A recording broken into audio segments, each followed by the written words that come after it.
class 11. Today we are going to discuss example 2.8.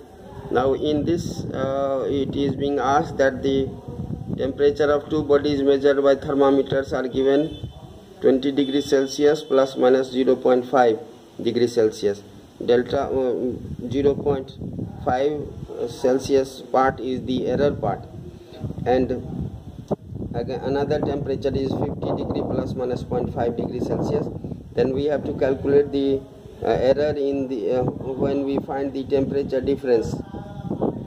So in this case we have the 50 degree Celsius plus minus 0.5 degree Celsius minus 20 within bracket 20 plus minus 0.5 degree Celsius.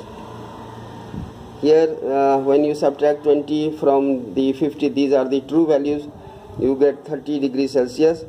That is the true value for the difference of these two temperatures. But in case of error, we don't subtract blindly. It is always the sum of the two errors, irrespective of their sign. We simply add them.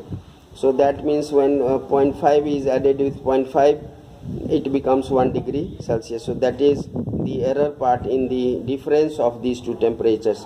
Now students, if you look at another example 2.9, in this case it is being asked that you have to find the percentage error in resistance. You know from Ohm's law, you have already read in class 10, R is equal to V upon I, and it is given that voltage is 100 plus minus 5 volt, and current is 10 plus minus 0.2 ampere.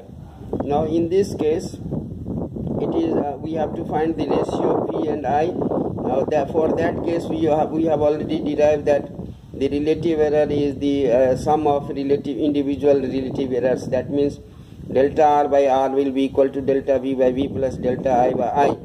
Now in this case, since we want to find the percentage error, so we will multiply with 100 each term, and then if you see the percentage error in the result for voltage is 5%, because 5 by 100 is 5%, and in case of current it is 0.2 by 10, and that becomes 2%.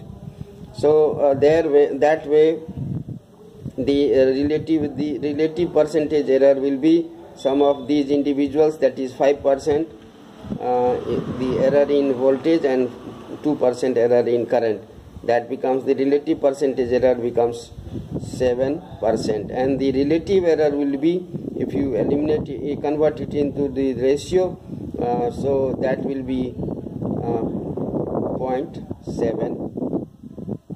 That will be 0.7, because you see 7% is that much. You can find the value of delta R, because R value is known to us. It is 100 by 10, that means 10. So you get 7 by 10, that becomes error in resistance is 0.7 ohm. So now you have learned about these two. Now there are certain complex numericals which need to be studied very minutely. Say for example the case of a two resistances connected in parallel. Then we have to find the equivalent resistance and then use and then find the relative error in this case. So I leave this for you to do it yourself. Thank you and have a nice day.